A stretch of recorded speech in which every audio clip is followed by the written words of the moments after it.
Es un verdadero placer presentar a Claudio Lovnis de la Universidad de Columbia. Me parece que no hay persona más adecuada para presentar la primera conferencia magistral de este congreso. Es una persona con un pensamiento extremadamente generoso, que siempre nos está dando nuevas formas de ver y de pensar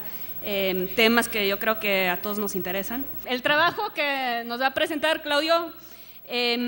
sale, como ustedes saben, de una larga preocupación por la relación entre historia y antropología. Él fue catedrático de los dos departamentos por muchos años en la Universidad de Chicago, y en este último año en particular ha estado pensando sobre estos temas en la escritura de un nuevo libro que, según entiendo, tiene como eje central una narrativa histórica. Entonces es algo un poco diferente de los trabajos que ha hecho en el pasado. Hace un momento dije que su pensamiento era muy generoso y de hecho uno de sus alumnos una vez me lo comparó con su pensamiento, no Claudio, lo comparó con una selva. Dice, leer a Claudio es como estar dentro de una selva, ¿no? Con muchas plantas por todos lados, y estás ahí entre la maleza cuando de repente cae un rayo de luz y todo queda perfectamente iluminado. Entonces eso es lo que estamos esperando de ti, Claudio, esta noche.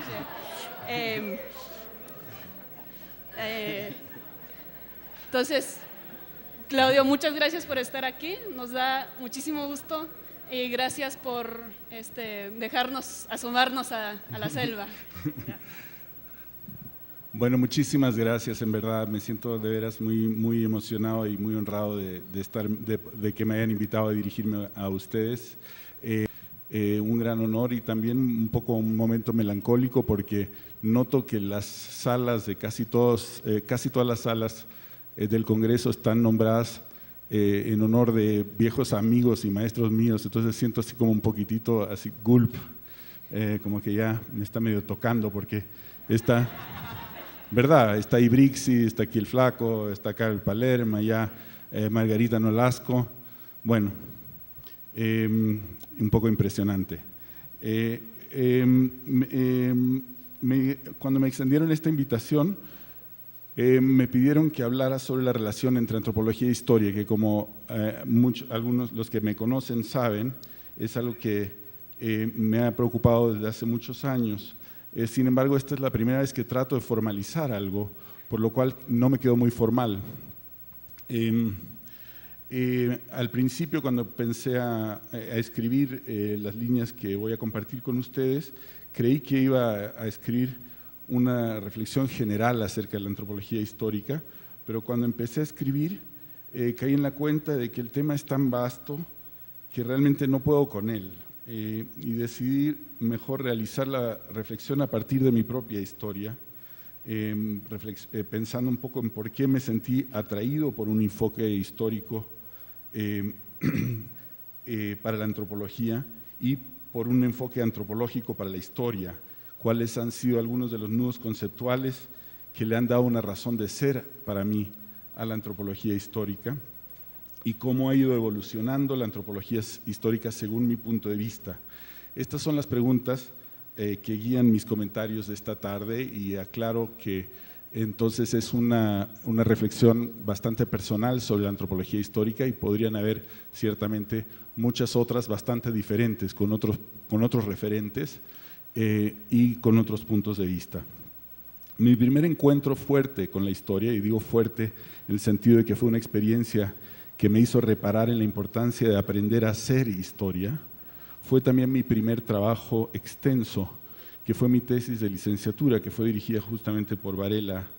que está aquí en foto en el cuarto de junto,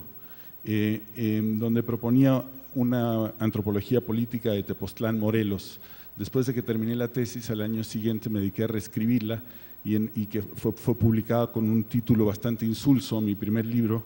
que se llama Evolución de una sociedad rural. Curioso, porque nunca he sido evolucionista, pero ni modo. En ese estudio me di cuenta de que un enfoque histórico me podía servir para desarmar y para luego volver a armar el sentido de un análisis estructuralista levi-straussiano que ya se había realizado acerca del significado del sistema de fiestas tradicional en el pueblo de Tepoztlán. Ustedes todos saben, o muchos saben, que Tepoztlán es uno de esos pueblos que ha sido reestudiado 1000 veces y la mía fue como la enésima, ¿no? Entonces existía ya un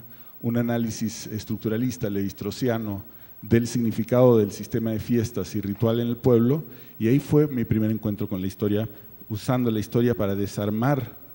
un análisis levi-straussiano, un análisis estructuralista, específicamente el estudio histórico de las relaciones políticas, matrimoniales y económicas entre los barrios de Tepoztlán. Me sirvió para darle otro sentido a un sistema simbólico que desde un ángulo puramente estructural parecía reflejar una cosmología compartida,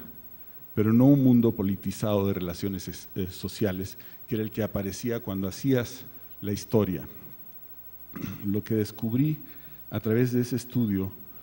fue que el imprimirle una dimensión temporal más larga al análisis permitía desenterrar dinámicas y significados nuevos, nada evidentes, y que esos cambios abrían una ventana que permitía entender la dimensión política del mundo ritual,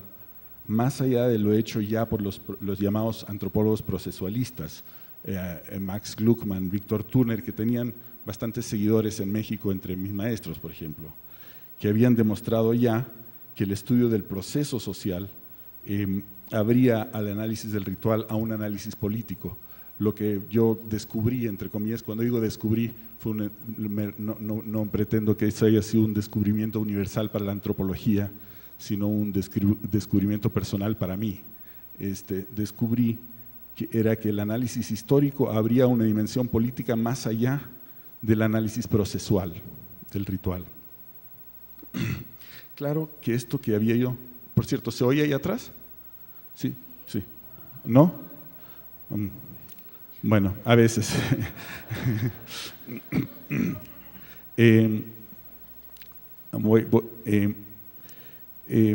Claro que esto que había yo descubierto lo habían ya descubierto otros, pero con trabajos dirigidos no tanto a reformular un estudio estructuralista a la Lévi-Strauss,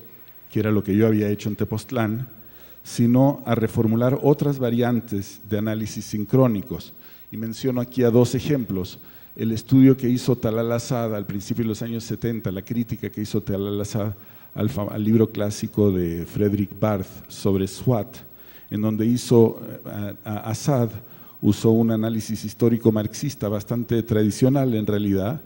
para mostrar que el análisis del interaccionalismo simbólico que había desarrollado Barth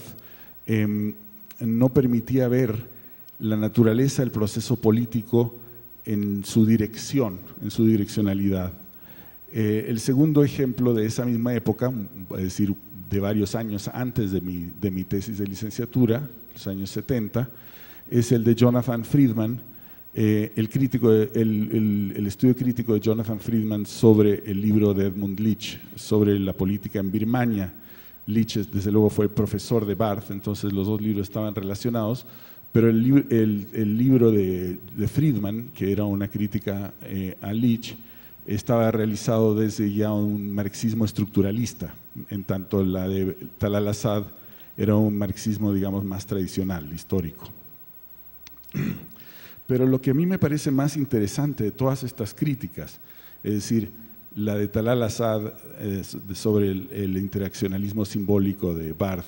la de Jonathan Friedman sobre el estructuralismo de Leach, y el mío, mucho más modesto, de Tepoztlán, que criticaba una postura levi-straussiana, es que aunque cada uno de esos estudios mostraba la insuficiencia de los análisis basados en el tiempo de la reproducción o en los tiempos de la reproducción, que son los tiempos, por ejemplo, de la antropología durkheimiana, de ninguna manera ninguno de ellos podía sustituir o desplazar de todo